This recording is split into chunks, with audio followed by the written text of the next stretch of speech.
أنا عبد العزيز حسن عبد العزيز،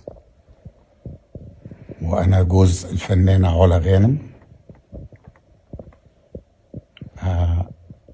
احنا متجوزين بقالنا 18 سنة، وكنا سعداء جدا، ما كانش فيه أي حاجة، خلافات زوجية كالعادة. و... وف... وكنا بنبني ونصلح بيوت وبنبني بيوت وبزنسات وكل حاجة، وعايشين حلو قوي قوي. وفوجئت علا قالت لي في شهر في عيد جوازنا، قالت لي أنا عايزة أروح أشوف بنتي وعايزة أصلح سناني في مصر. هقعد لي شهر كده ولا حاجة وأرجع أجيب بنتي وأرجع. فقلت لها خلاص يا حبيبتي مفيش مشكلة، بس خلي بالك أنت لازم تيجي بسرعة. قالت لي ده مفيش، هو شهر أصلح سناني وبنتي وأجي. فوجئت في يوم، يمكن يوم 2 أو 3/10، مش فاكر بالظبط اليوم. المستشار القانوني بتاعي بيكلمني، اللي هو هنا في مصر، بيكلمني بيقول لي ده مدام علا رفع قضية خلع. قلت له مش احنا اتصالحنا من 3 سنين ولا سنتين ولا حاجة؟ قال لي لا، دي واحدة تانية رفعها من حوالي أكتر من سنة. قلت له ازاي من أكتر من سنة؟ دي عايشة معايا. قال لي أنا بقول لحضرتك هو ده اللي حاصل. قلت له طب لو سمحت شوف المواضيع ايه. راح للقاضي وحكى له الموضوع، والقاضي رفض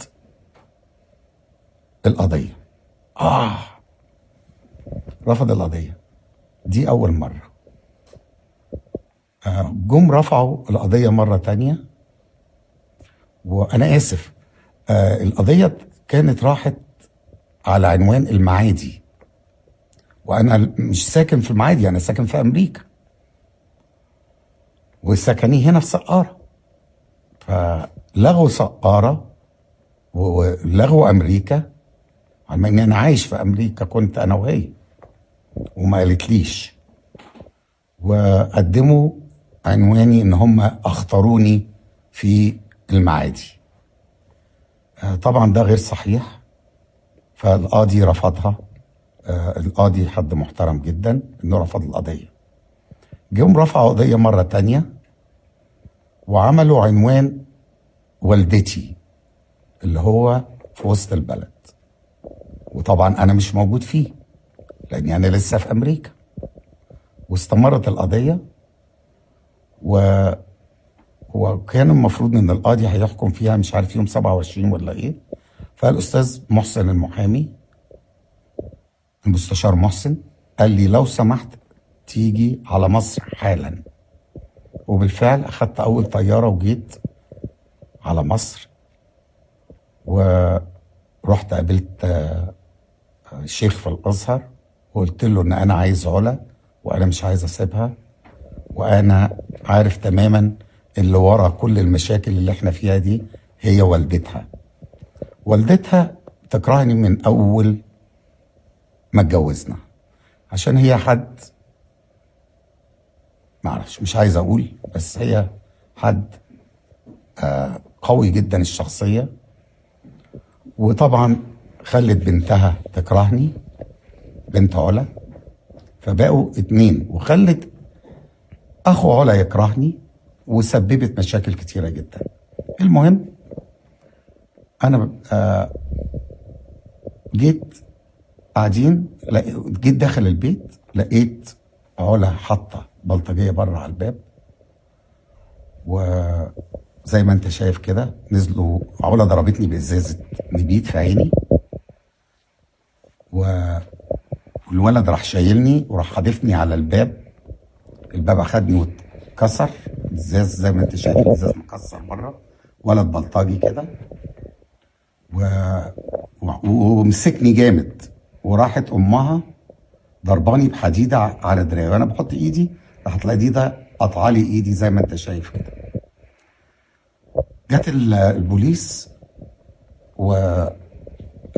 واخدونا، ورحنا انا وهي وامها والاتنين اللي هم غفرة بتوعها، والولد الغفير اللي هو بجلابيه ده راح ضارب دماغه من فوق كده، راح خابط دماغه في الحيطه. فانا بقول لامين الشرطه ده بيعمل ايه؟ ده بيضرب نفسه. ف فطبعا مش مهم يعني، انا ما سالتش. اخدوا اقوالنا ورحنا على النيابه، وقعدنا في النيابه لغايه الساعه 6 صباحا، وكان كل حاجه كويسه لغايه لما مدير النيابه قال لنا انتم مروحين. طب ازاي مروحين وانا متعور التعوير دي يا فندم؟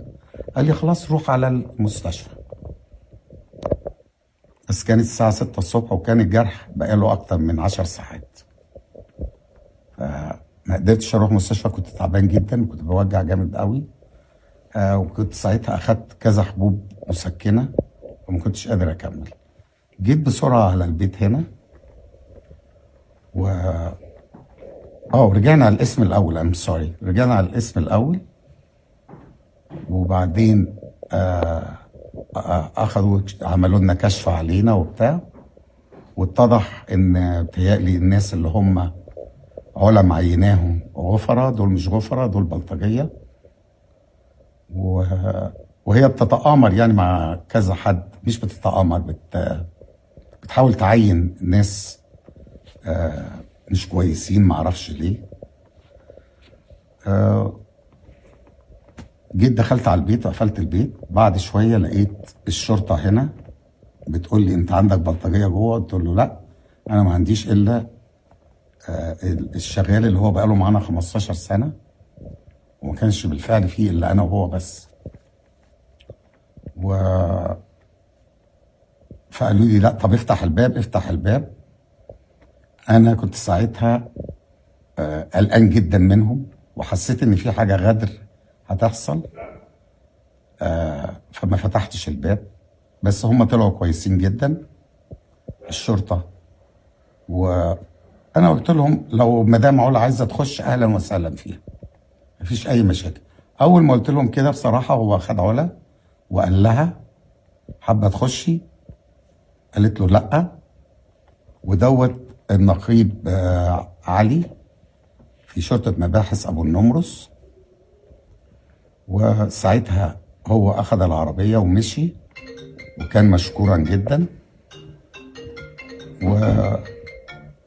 وهي مشيت، وفوجئ النهارده بانها بتعلن انها حد هجم على البيت.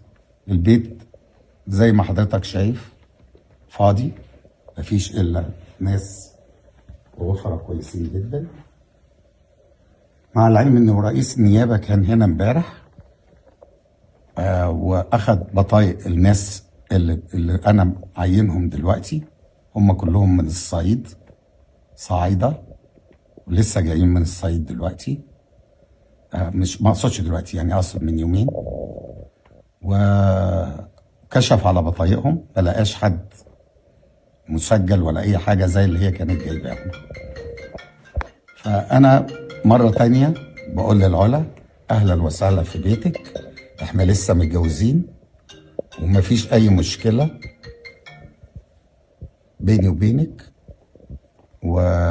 وانا عمري ما هعمل حاجه تضايق اي مخلوق، بل بالعكس انا زعلان على اللي هي عملته فيا. والقانون ياخد مجراه. لو انا حد عامل اي حاجه غلط انا واثق ان القانون هياخد مجراه. البيت دوت بيت الزوجيه. البيت ده انا معايا عقد 65 سنه 59 years وموجود ومسجل وكل حاجه فيه. لو انا خارج عن القانون انا واثق ان القانون المصري قانون رزم وقوي وبيعرف الحق، وانا اتمنى ذلك. وانا بعتذر لكل الناس او كل الحاجات اللي علا قالتها بالنيابه عنها، لان انا عارف ان هي ما تقصدش اللي هي قالته، واللي قالوا الحاجات دي مش علا، واللي عملوا الدعايه دي مش علا. علا حد جميل وطيب في اوقات، وما تقصدش اللي بتقوله. في ناس تانية هي اللي بتعمل لها الحاجات دي، واتمنى انها تروح وتحاول تخش مستشفى. وانا بعتذر لكل حاجة قالتها، وارجو ان انتوا تسامحونا. انا ما اقصدش اني اخلي اي حاجة تضايق الشعب او اي حاجة زي كده، او الميديا بالذات. وتاني مرة بعتذر.